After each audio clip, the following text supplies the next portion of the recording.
Today on the CTV News at 5, what Castle area logging protesters are saying about their meeting with Alberta's Environment Minister.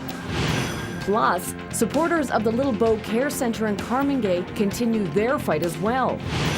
And Liberal Senator Joyce Fairbairn is diagnosed with Alzheimer's.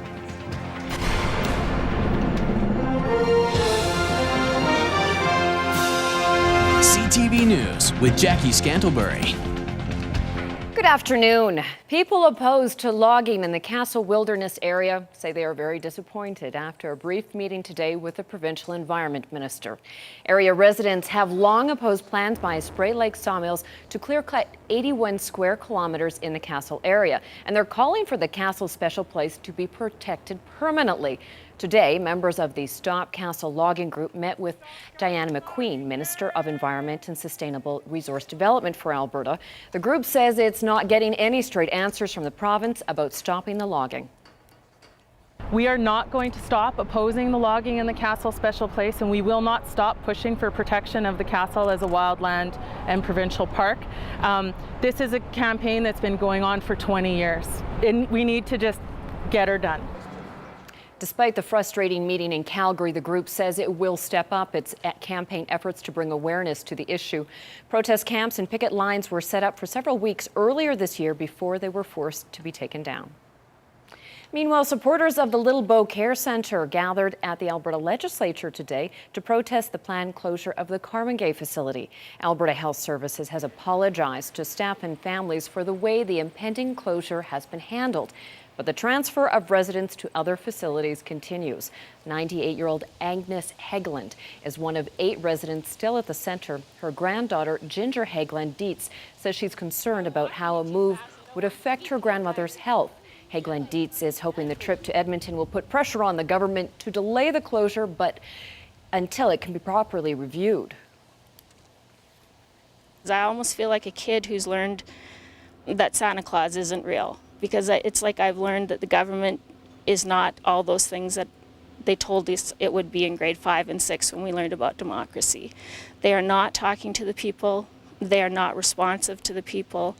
They do not care about the people. All they care about is a number in a column on some book somewhere that's not balancing. And, be damned who they throw under the bus is still going to roll forward. Alberta Health Services says it is committed to helping residents and their families transition to new care centres. Health Minister Fred Horan says he wants to make sure that seniors are getting the best possible quality of life that the province can offer. Lethbridge's Joyce Fairbairn is taking an extended sick leave from the Senate after being diagnosed with Alzheimer's dementia. Fairbairn has been a federal Liberal senator since 1984, and until June, she sat on the Senate Committee on Agriculture and Forestry. Fairbairn has 2 years left on her current term before she's supposed to retire.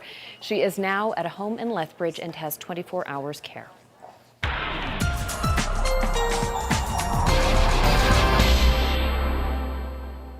Well, it's pretty nice out there today, Dory. Warm and sunny, but that's all about to change.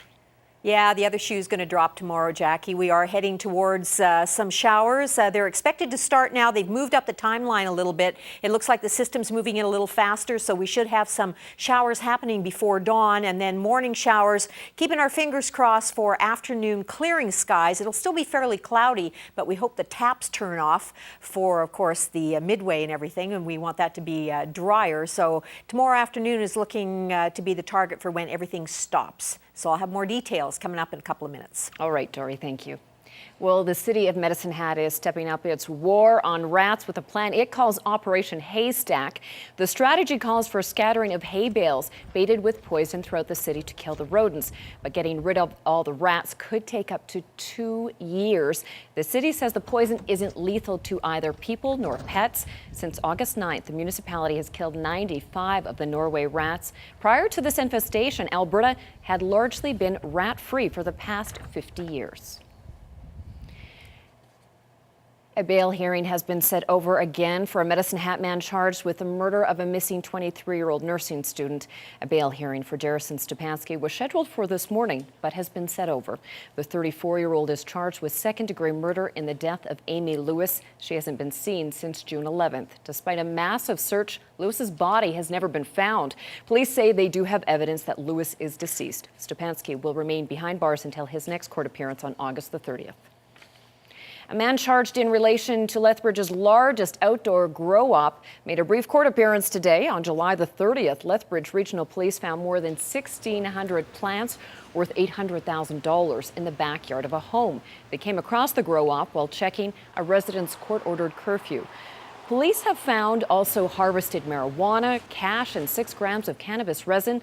43-year-old Brent Allen Osco is charged with possession of a controlled substance. And today, an agent told the court that Osco is applying for the Alternative Measures Program. If it's accepted and completed, the charge against Osco would be withdrawn. Meanwhile, 41-year-old Ryan Rockman is charged with producing and possession of a controlled substance. He'll be back in court next month. A 21-year-old killed tragically near Clare's home last year will be remembered by friends and family this week.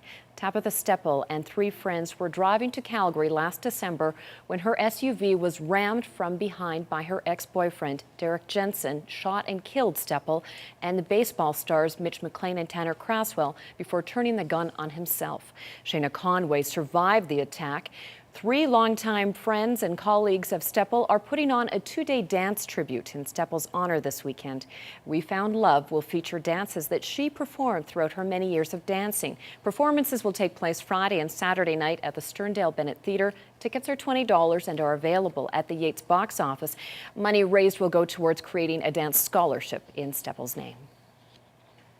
Well, Whoop Up Days Rodeo has gone to the dogs for the 2nd year in a row. This time, the act has a new pack of pups and pranks. Alicia Fieldberg caught up with the Coopertown Clown and his motley crew in training. Bert Davis is used to getting hounded in the rodeo arena. He started as a bullfighter. Now he gets pushed around by a dog named Kitty. Nowadays, there's not too very many rodeo clowns that do animal acts, and I want to be somebody different than everybody else, and we've gone to the dogs. Bert, his wife, and their 12 trained dogs travel nearly 100,000 kilometers each year, performing throughout North America. 365 days, 24/7. We're always busy with the animals. They're with us all the time, and when they're not, we don't know what to do. The Motley Crew is a real underdog story. Most of these dogs are adopted from shelters and prove you can teach an old dog new tricks. They know it's their second chance, and they usually want to perform a lot better than dogs that you just pick up. The act started with 3 dogs in 1995 and has grown in canine talent and popularity throughout the years. It's been featured on national television and won several awards. Davis says lots of time goes into training the dogs with praise rather than treats. But it's the charm of the pups that makes the show special. Every dog that we have, it has a story, and they're part of our family, and they love to perform. It's just amazing to watch this new set of dogs that we have. Alicia Fieldberg, CTV News, Lethbridge.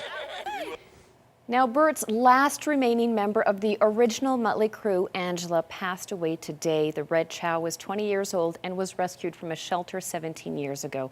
You can check out the new Motley Crew in the rodeo each night at Exhibition Park Grandstand. There's another big festival being held in southern Alberta this weekend as the town of Taber celebrates its most famous export. Taber Cornfest officially kicks off tomorrow, but Midway is open until 11 o'clock tonight. Some of the events this year include a fun run rodeo and a cruiser show and shine. There will also be on-stage entertainment, the Midway, and lots of Taber corn for tasting. Taber Cornfest will close with a performance by the Chevelles on Saturday night. Time now for a look at how the day's markets fared.